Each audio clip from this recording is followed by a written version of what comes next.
January 15th, 1943. A farmhouse outside Urrugne, France. The Gestapo kicks down the door at dawn. Andrée de Jongh, founder of the Comet Line, stands in the kitchen with 3 American airmen, their false identity papers still spread across the table. In that instant, Europe's most successful escape network loses its leader. Over 700 Allied airmen saved, all of it hanging by a thread. What the Gestapo doesn't know, what they won't discover for another year, is that 200 kilometers north in Brussels, an unassuming housewife is about to do something they consider impossible for a woman of her station. At this exact moment, 15 Allied airmen are hiding in apartments across Brussels. Without the Comet Line's leadership, they're stranded behind enemy lines. The Nazis are tightening their grip. Every hour that passes, the danger multiplies. Here's what was at stake. Training a single B-17 bomber crew cost the equivalent of $250,000 in today's currency. When a bomber went down over Belgium, the Allies didn't just lose a $300,000 aircraft. They lost 10 men who represented months of irreplaceable training and combat experience that couldn't be replicated. In 1943, bomber crews flying missions over occupied Europe faced brutal odds. Of every 100 airmen shot down over Belgium and France, fewer than 5 successfully evaded capture without organized help. The rest spent years in prisoner of war camps, or worse. The strategic bombing campaign was bleeding the Allies of their most experienced crews. The woman who would change this equation is standing in her Brussels apartment at 127 Avenue Voltaire, listening to BBC broadcasts through headphones while German soldiers patrol the street below. Anne Brusselmans is 38 years old, half English, half Belgian. She runs a household. She has 2 children. She has no military training, no weapons, no security protocols. But in her apartment right now are 2 RAF pilots shot down 3 days ago, sleeping in her son's bedroom while her family maintains the appearance of perfect normalcy. What the Gestapo didn't know, what British intelligence barely believed, was that this mother of 2 would personally shelter more Allied airmen than most safe houses in occupied Europe, develop interrogation techniques that would expose German infiltrators, and help establish the template for civilian resistance networks that would save thousands of lives. But first, she had to survive the knock on her door that could come at any moment. Let's rewind 3 years to understand how an English housewife in Brussels became one of the most effective operatives in occupied Europe. May 10th, 1940, early morning. Anne Brusselmans woke to the sound of aircraft engines. At first, she assumed it was a routine Belgian Air Force exercise. Her daughter Yvonne, 5 years old, ran to the window. The black crosses on the wings told a different story. The German invasion of Belgium had begun. Within 18 days, the Belgian Army surrendered. King Leopold III became a prisoner. The government fled to London. Belgium, officially neutral, found itself under Nazi occupation for the second time in a generation. For most Belgian civilians, occupation meant rationing, curfews, propaganda, collaboration, or passive resistance. For Anne Brusselmans, it would mean something else entirely. The transformation began with a simple request. Anne spoke fluent English, her mother was British. In summer 1940, a neighbor knocked on her door. Would she be willing to translate BBC broadcasts from London? The German occupiers had made listening to Allied radio a crime, but news from London was the only truth available in a city drowning in Nazi propaganda. Anne agreed. She would listen to the BBC through headphones, transcribe the broadcasts, and pass typed summaries to resistance contacts who distributed them throughout Brussels. It was a small act of defiance. It was also treason, punishable by imprisonment or death. A few months later, the request escalated. British soldiers left behind after Dunkirk were hiding in Belgian homes. Could Anne help shelter them temporarily? Again, she agreed. Her apartment became a way station. A soldier would arrive, stay 2 or 3 days, then move to another safe house. Anne provided food, civilian clothing, false papers. Her children, Yvonne and Jacques, learned to say nothing about the strange uncles who appeared and disappeared. By 1941, the nature of the request had changed entirely. Allied bombers were now flying missions over occupied Europe. When aircraft were shot down, crew members who survived ejection faced immediate capture unless locals helped them hide. A young Belgian woman named Andrée de Jongh had created an ambitious plan. She would build an escape route from Brussels through France, across the Pyrenees Mountains into neutral Spain. From there, British diplomats would arrange transport back to England. These airmen could return to combat. The network needed safe houses in Brussels. Anne Brusselmans volunteered hers. The Comet Line, as British intelligence would name it, operated on principles that defied conventional espionage. There were no dead drops, no coded radio transmissions, no elaborate security protocols. Instead, ordinary Belgian civilians used their daily routines as cover. Andrée de Jongh would escort airmen on trains, posing as their cousin or sister. Guides would walk them through city streets in broad daylight, two friends taking a stroll. Safe housekeepers, like Anne Brusselmans, would hide airmen in plain sight, treating them as visiting relatives. The system's genius was its ordinariness. German soldiers patrolled Brussels, constantly, checking papers, searching for resistance activity. They expected underground cells, weapons caches, clandestine meetings in abandoned buildings. They didn't expect a housewife entertaining guests. Anne Brusselmans' apartment at 127 Avenue Voltaire became known to the Comet Line as one of the most reliable safe houses in Brussels. If you're enjoying this deep dive into the story, hit the subscribe button and let us know in the comments from where in the world you are watching from today. Between 1941 and 1944, 176 Allied airmen would hide in Anne's apartment. Some stayed a few hours while false papers were prepared. Others remained for weeks waiting for arrangements to move them south. Anne fed them with rationed food, clothed them in civilian garments, coached them on Belgian customs. Her husband Julien, who worked for the Brussels Gas Company, helped procure extra ration cards and identity documents. Her children treated the constant stream of nervous young men as normal. The challenge wasn't just logistics, it was detection. German infiltrators had penetrated other resistance networks by posing as downed airmen. A single German agent welcomed into a safe house could unravel the entire Brussels cell. The Comet Line needed a way to verify that rescued airmen were genuine. Anne Brusselmans developed a solution. She would interrogate each airman personally, in English. Her questions were specific, detailed, impossible for a German agent to fake. What baseball team plays at Fenway Park? How do you make a proper cup of tea? What's the slang for money in Liverpool? What radio programs air on Tuesday evenings in New York? She would watch their body language, listen to their accents, observe their reactions. British and American airmen, even under stress, responded to these questions naturally. German agents, even those who spoke English, hesitated. The details were too specific, too cultural, too embedded in daily life they'd never experienced. Anne caught several infiltrators this way. Her instincts saved the Brussels network multiple times. On one occasion, a man claiming to be an American bombardier arrived at her apartment. His English was perfect. His uniform details were accurate. But Anne noticed something wrong. She asked him about American football. He described the game correctly but used metric measurements for the field dimensions. Americans didn't think in meters. She signaled to her Comet Line contact that something was off. The man was removed from the apartment before he could learn anything useful. Later investigations confirmed he was Abwehr, German military intelligence. Another time, a supposed RAF pilot spoke flawless English but didn't know the words to God Save the King. Anne insisted he was suspicious. The Comet Line investigated and discovered he was Gestapo. Anne's interrogation method wasn't sophisticated. It was simply thorough. She understood that small cultural details, the kind that seemed trivial, were impossible to fake under pressure. The BBC broadcasts she'd been translating since 1940 gave her an encyclopedic knowledge of British and American culture. She knew the slang, the radio programs, the sports results, the civilian life that airmen discussed in her apartment when they relaxed. This knowledge became her security clearance system. The Gestapo had agents who could fake documents and uniforms. They didn't have agents who could fake being raised in Brooklyn or Manchester. By 1942, Anne Brusselmans had become indispensable to the Comet Line's Brussels operations. She wasn't just a safe housekeeper. She was the network's human lie detector, the filter that prevented infiltration. British intelligence in London, initially skeptical of the entire Comet Line operation, came to rely on her judgment. If Anne cleared an airman, he was genuine.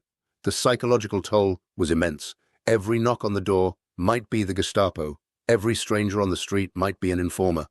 Anne lived with the constant knowledge that her entire family would face execution if discovered. Her children would be orphaned. Her husband would die. The airmen she'd hidden would be captured and tortured for information. Yvonne, Anne's daughter, would later write about the normalcy they maintained. The family ate dinner together. Jacques did his schoolwork. They celebrated birthdays. And throughout it all, Allied airmen sat in their living room, reading books, waiting for the next phase of their journey south. The cognitive dissonance was extraordinary. Upstairs, a German officer had requisitioned an apartment. Below, Belgian neighbors went about their lives, some collaborating with the occupiers, some passively resisting. And in Anne's home, the secret that could destroy everything remained hidden behind a facade of perfect domesticity. The turning point came in January 1943. Andrée de Jongh, the Comet Line's founder and leader, was arrested while escorting airmen in France. Within weeks, her father Frédéric was captured in Paris. The network's top leadership was gone. In Brussels, panic spread through the resistance cells. Without central coordination, the safe houses were vulnerable. Airmen scattered across the city had no clear route forward. The Gestapo was intensifying sweeps, checking papers more frequently, watching train stations. Some resistance members went into hiding, others fled to the countryside. A few left Belgium entirely. The rational response was to cease operations, wait for things to settle, rebuild slowly with new leadership. Anne Brusselmans made a different calculation. 15 airmen were currently hiding in Brussels safe houses, including 3 in her apartment. If operations stopped, they would be trapped indefinitely. Each day increased the risk of discovery. She couldn't evacuate them herself. She had no contacts in Paris, no way to guide them across France, but she could keep them safe until someone figured out the next steps. So Anne continued operating as if nothing had changed. She fed her guests. She maintained her routines. She translated BBC broadcasts and gathered intelligence. And she waited for the Comet Line to resurrect itself. What she didn't know was that her determination would catch the attention of another resistance figure who would help sustain the network through its darkest period.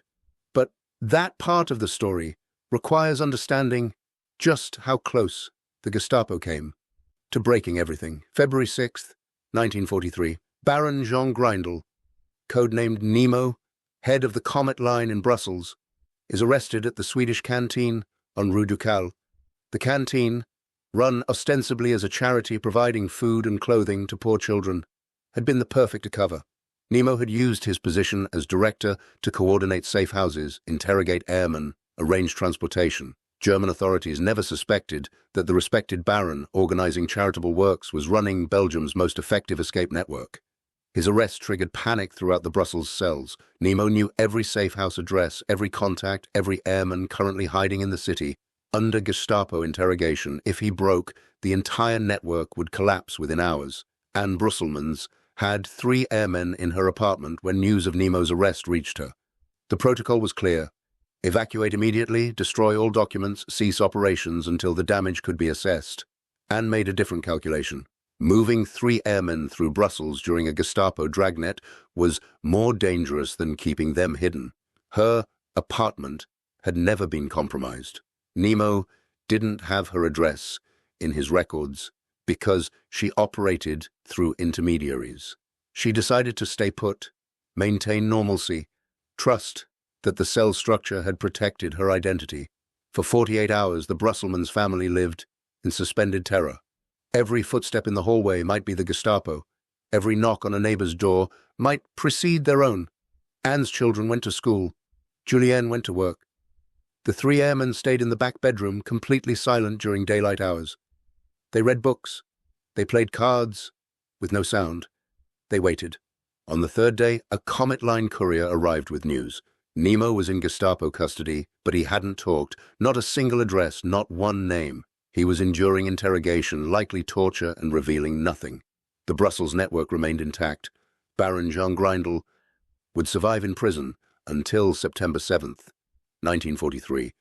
when an Allied bombing raid on Brussels killed him, along with other prisoners. He never betrayed the line. His silence saved Anne Brusselmans and dozens of other operatives who continued working throughout 1943. But Nemo's arrest left a leadership vacuum. Brussels operations needed someone to coordinate safe houses, verify airmen, arrange transportation to Paris. Various resistance members stepped forward, but the network remained fragmented. Anne found herself taking on additional responsibilities. She had started as one safe house among many. Now she was becoming a coordination point, a verification center, the person other cells trusted to determine which airmen were genuine. The statistics from 1943 tell an extraordinary story. Despite the arrests of its top leadership, despite German infiltrators, despite constant Gestapo pressure, the Comet Line moved more Allied airmen in 1943 than in any previous year. Over 250 airmen reached Spain and returned to England during the 12 months following Andrée de Jongh's arrest. The network survived because people like Anne Brusselmans refused to stop. There was no grand strategy. There were no reinforcements from London. There was just the daily decision to keep going despite the odds. Anne's daughter Yvonne would later describe the cognitive dissonance of that period. At school, Yvonne sat next to children whose fathers collaborated with the Germans. At home, Allied airmen ate dinner at their table. In the street, German soldiers patrolled. In the apartment, resistance couriers brought news of arrests and narrow escapes. The psychological strain of maintaining two incompatible realities simultaneously was immense. Adults could contextualize the danger, rationalize the risk. For a child, it was simply terrifying. Jacques, Anne's son, was 12 years old. He understood that the men staying in their apartment were British and American pilots. He understood that his family would be executed if discovered, but he still had to attend school, complete homework, play with friends, act normal. One incident captured the absurdity and danger perfectly. An American pilot had been staying with the Brusselmans for a week, waiting for false papers to be completed. He spoke no French. Anne had coached him to remain silent if anyone visited. One afternoon, a neighbor woman knocked on the door asking to borrow sugar. Anne answered, engaged in polite conversation while the neighbor stood in the doorway. The American pilot, forgetting himself, walked past the open door to use the bathroom. The neighbor saw him clearly. For a moment, time froze. If she reported seeing a strange young man in the Brusselmans' apartment, the Gestapo would investigate. Anne reacted instantly. She introduced the pilot as her nephew from Liège, visiting Brussels for medical treatment. The pilot, understanding the situation, despite not understanding French, smiled and nodded. The neighbor accepted the explanation and left. Anne immediately moved the pilot to another safe house. The near miss rattled her for days afterward. These close calls were constant. The margin for error was non-existent. A single mistake, a moment of inattention, a curious neighbor, and everything would unravel. Yet, somehow, through a combination of careful planning and extraordinary luck, Anne's operation never got caught. The explanation requires understanding the banality of occupation.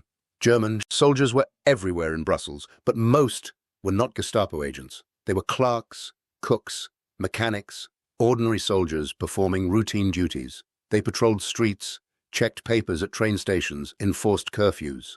But they weren't actively searching every apartment for hidden airmen. The Gestapo had limited resources and focused on known resistance cells infiltrating networks through captured members. Anne's network operated through personal connections and careful verification. No radio transmissions to intercept, no weapons to discover, no written records beyond what was absolutely necessary. Just ordinary Belgians helping downed airmen one person at a time. This decentralized approach was both the Comet Line's greatest strength and its most frustrating limitation. Central coordination could have made operations more efficient, but central coordination created vulnerability. The compromise was imperfect communication through trusted couriers who carried messages verbally, memorized addresses, and connected cells without creating documentation. Anne became a node in this network. She didn't know the full structure. She knew her contacts, her fellow safe housekeepers, the couriers who brought airmen to her door. Beyond that, ignorance was protection. If arrested and interrogated, she couldn't reveal information she didn't have. The psychological reality of this work defies easy explanation. Anne Brusselmans wasn't a trained agent. She had no background in espionage, no instruction in resistance tactics. She was a housewife who made a series of small decisions that escalated into running one of the most active safe houses in occupied Belgium. The first decision had been translating BBC broadcasts, small, relatively safe.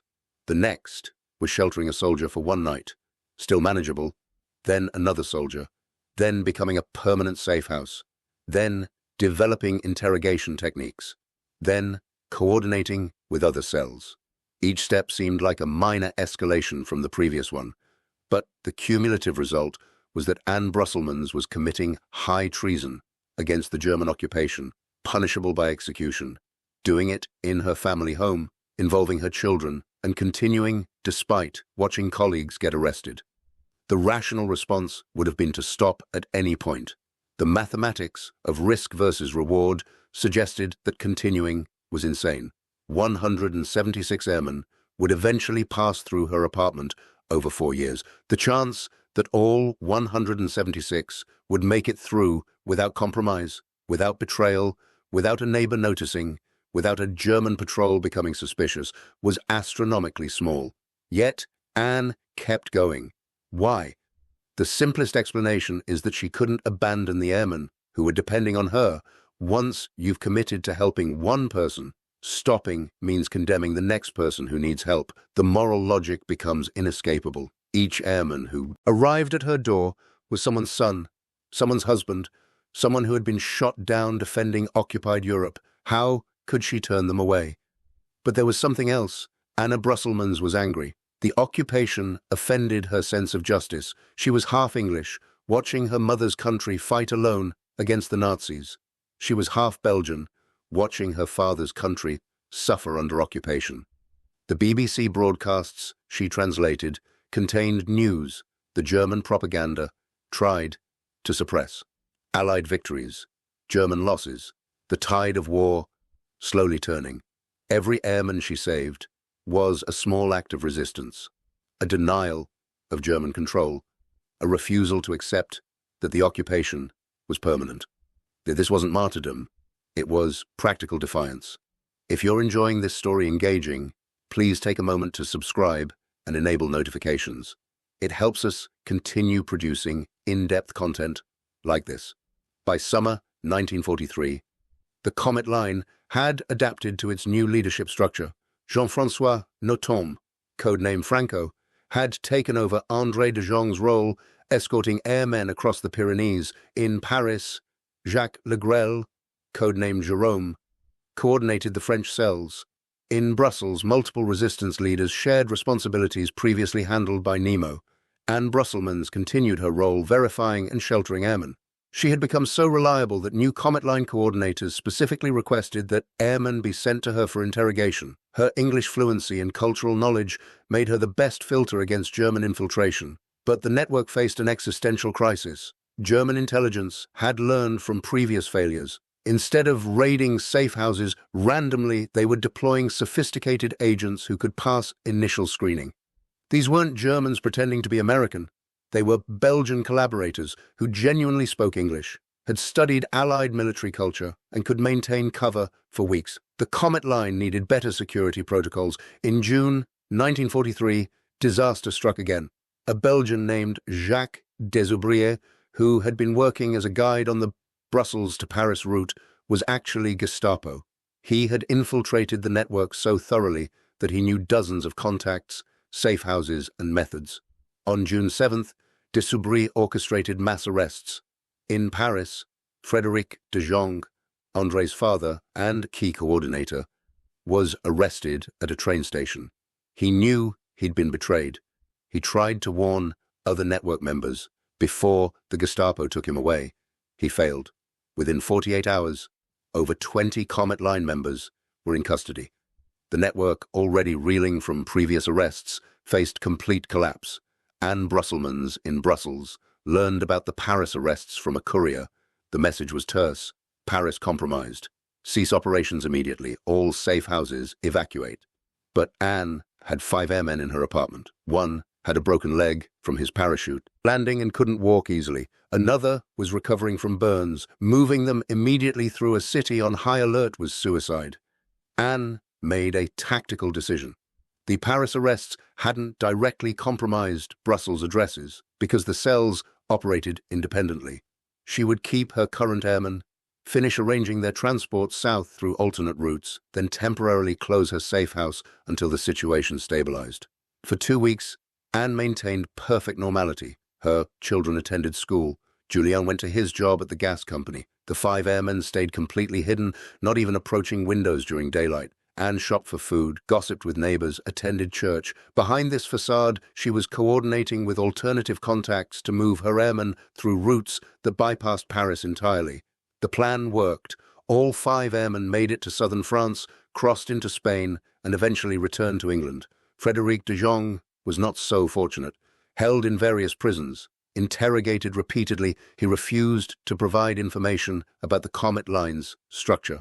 On March 28, 1944, he was executed by firing squad at Fort Mont-Valérien outside Paris.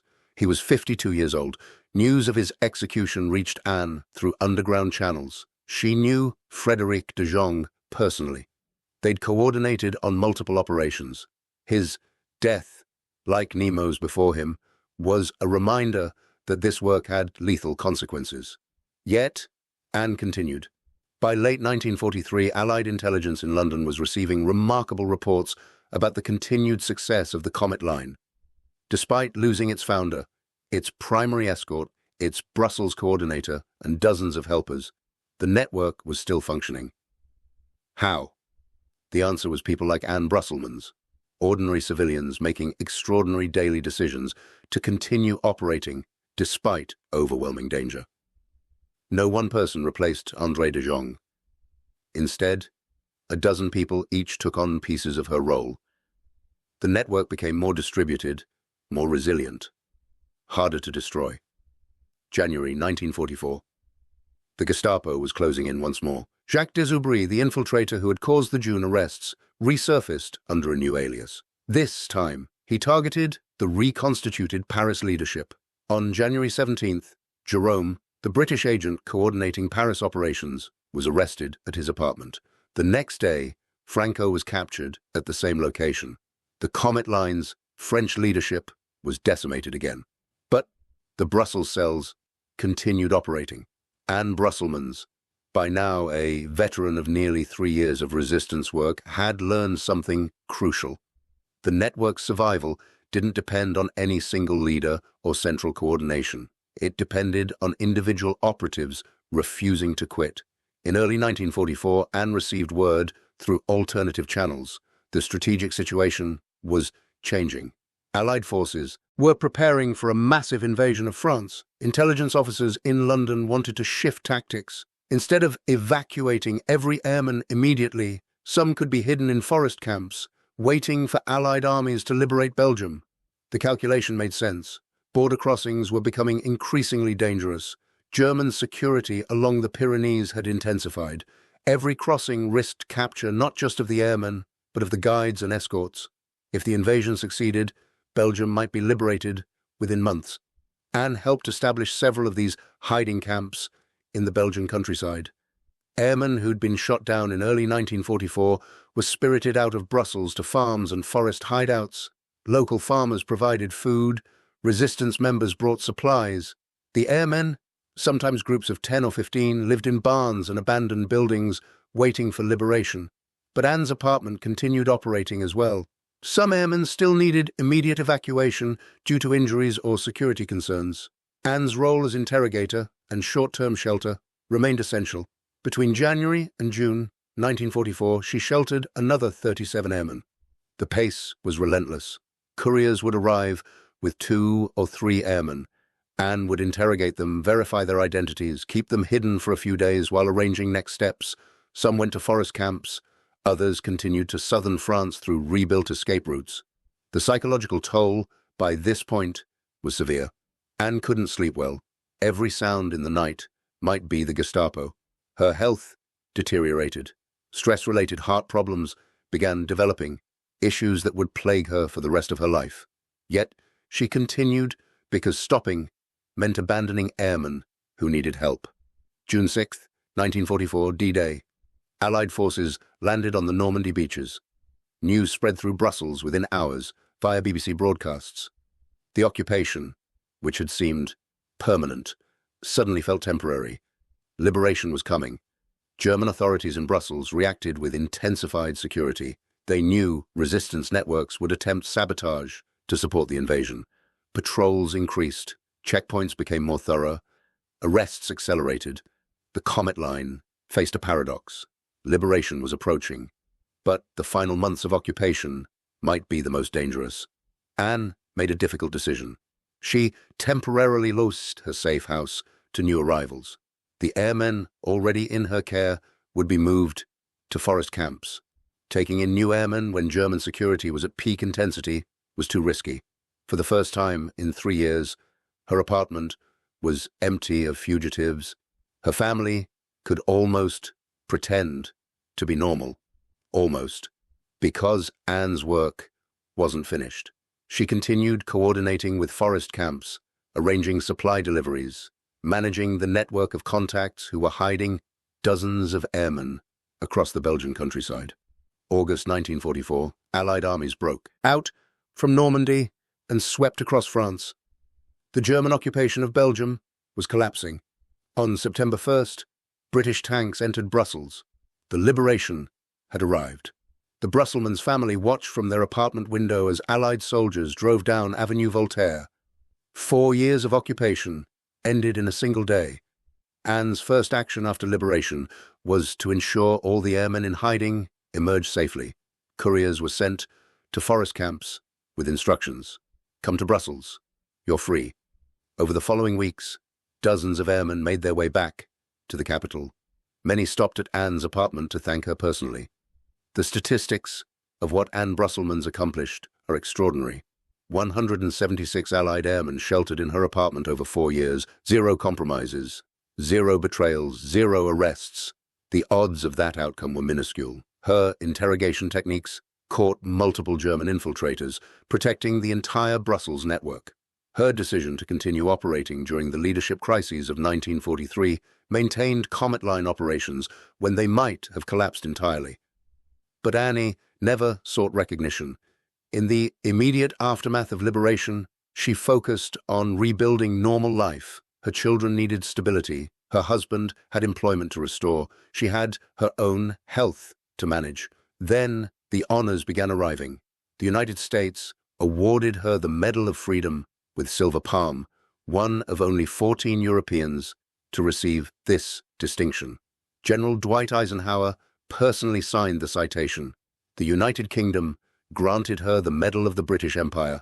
The Belgian government awarded her the Croix de Guerre with palm leaf, the country's highest military honor. In 1956, while visiting London, Anne was invited to appear on a panel show. She agreed, thinking it would be a simple interview.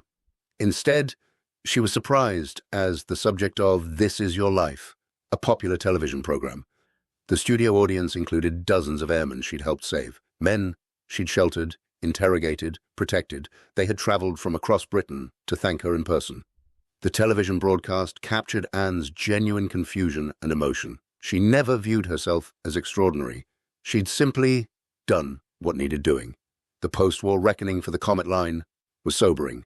Of approximately 1,000 people who worked for the network during the war, 155 were killed. Many others spent years in concentration camps. Andrée de Jongh survived Ravensbrück and Mauthausen concentration camps. After the war, she worked as a nurse in African leper colonies, continuing her life of service. Baron Jean Grindel died in a bombing raid while imprisoned, never betraying the network. Frédéric de Jongh was executed, maintaining his silence to the end. Antoine d'Ursel, who tried to rebuild Brussels operations after Nemo's arrest, drowned crossing the Bidasoa River into Spain in December 1943. The sacrifices were immense, yet The network succeeded. Approximately 770 Allied airmen successfully escaped through the Comet Line's various routes. Combined with other escape lines, over 5,000 Allied personnel returned to duty who would otherwise have spent the war in prisoner camps. The strategic impact was significant. Each returned airman represented training investments of tens of thousands of dollars and months of preparation. More importantly, experienced crews were irreplaceable. A pilot who'd flown 20 missions before being shot down possessed knowledge that couldn't be taught in training. Getting these men back into combat was force multiplication that affected the entire strategic bombing campaign. Anne Brusselmans understood this intellectually. But for her, the work had never been about strategic calculations. It was about young men, terrified and alone in enemy territory, who needed help. It was about refusing to accept the occupation as permanent. It was about doing something, anything, to resist. The comparison to Marie-Louise Dizard, the French seamstress who ran the François line, is instructive. Both were middle-aged women using domestic routines as cover. Both developed verification techniques to prevent infiltration. Both sheltered hundreds of fugitives in their homes while maintaining facades of normalcy. Both operated during periods when their network's central leadership was arrested. The pattern reveals something important about resistance operations. The most effective operatives weren't necessarily trained soldiers or intelligence agents. They were ordinary civilians who understood their environment so completely that they could exploit the occupiers' assumptions. German authorities expected resistance to come from young men engaging in sabotage. They didn't expect housewives running safe houses while shopping for groceries and attending church. This invisibility was protective but also historically problematic. After the war, recognition tended to focus on military units, famous battles, dramatic events. The quiet heroism of civilians who sheltered fugitives received less attention. Anne Brusselmans almost disappeared from history. It was only her daughter Yvonne's memoir, published decades later, that preserved the details of her mother's work. The broader lesson extends beyond World War II. Occupation creates opportunities for different types of resistance. Armed resistance is visible, dramatic, newsworthy, but it's also vulnerable to suppression. Civilian resistance, quiet and dispersed, is harder to combat. A network of housewives hiding fugitives, farmers providing food, train conductors looking the other way, these actions accumulate into strategic impact that occupying forces struggle to counter. The Germans knew escape lines existed. They infiltrated them repeatedly. They arrested hundreds of operatives, yet the lines continued, functioning because they were fundamentally decentralized. Destroying one safe house didn't destroy the network. Arresting one coordinator didn't stop operations. The survival mechanism was redundancy through ordinary people making individual choices to continue. Anne Brusselmans' story also illuminates the family dimension of resistance work. Yvonne and Jacques, her children, weren't passive observers. They were active participants who understood the risks and maintained operational security. Julien Brusselmans used his position at the gas company to procure ration cards and materials. Resistance was a family enterprise where everyone contributed and everyone faced consequences if discovered. The post-war years were difficult for Anne. The stress of 4 years living under constant threat had damaged her health. Heart problems plagued her for decades. She was offered opportunities to speak publicly about her experiences, but mostly declined. She wrote no memoir herself, leaving that to her daughter. She moved quietly through post-war life, preferring privacy to recognition. In the 1980s, when Yvonne began organizing materials about her mother's wartime activities, Anne participated reluctantly. She attended reunions with other Comet Line survivors. She corresponded with airmen who'd stayed in her apartment, but she never sought publicity. This reticence is common among resistance survivors. The work had been done not for recognition, but from necessity. Many found post-war celebrations uncomfortable, particularly when so many colleagues had died. Survivor's guilt was real. Why had she survived when Nemo died? When Andrée de Jongh was executed? The answer was partially luck, partially operational security, partially the fact that her role was less visible than the network's leaders. Anne Brusselmans died in 1994, having lived long enough to see Belgium fully recovered from occupation, integrated into the European Union, peaceful and prosperous. The Brussels she knew in 1940, burning from German bombs, was unrecognizable in 1994. The reconciliation with Germany, the economic integration, the peace. These outcomes would have seemed impossible during the occupation. Yet that impossible peace was built partly through the actions of people like Anne who resisted totalitarianism when resistance seemed futile. Her legacy lives in multiple forms. The 176 airmen she sheltered went on to live full lives. Many married, had children, built careers. Their descendants number in the hundreds. Had Anne not hidden them, those families wouldn't exist. The multiplier effect of saving one life extends across generations. Several of the airmen Anne sheltered became prominent after the war. One became a test pilot involved in supersonic flight programs. Another entered politics. Several became teachers, engineers, doctors. They lived ordinary lives, made possible by Anne's extraordinary courage. Today in Brussels, a street bears her name. A plaque marks her former apartment building. The Belgian government maintains archives documenting her work. School children learn about resistance networks in history classes, including the Comet Line and Anne's role. But perhaps the most meaningful legacy is simpler. Yvonne de Brusselmans, Anne's daughter, spent decades preserving her mother's story, speaking at schools, writing about resistance work, ensuring the next generation understood what occupation meant and what resistance required. Thank you for watching. For more detailed historical breakdowns, check out the other videos on your screen now, and don't forget to subscribe.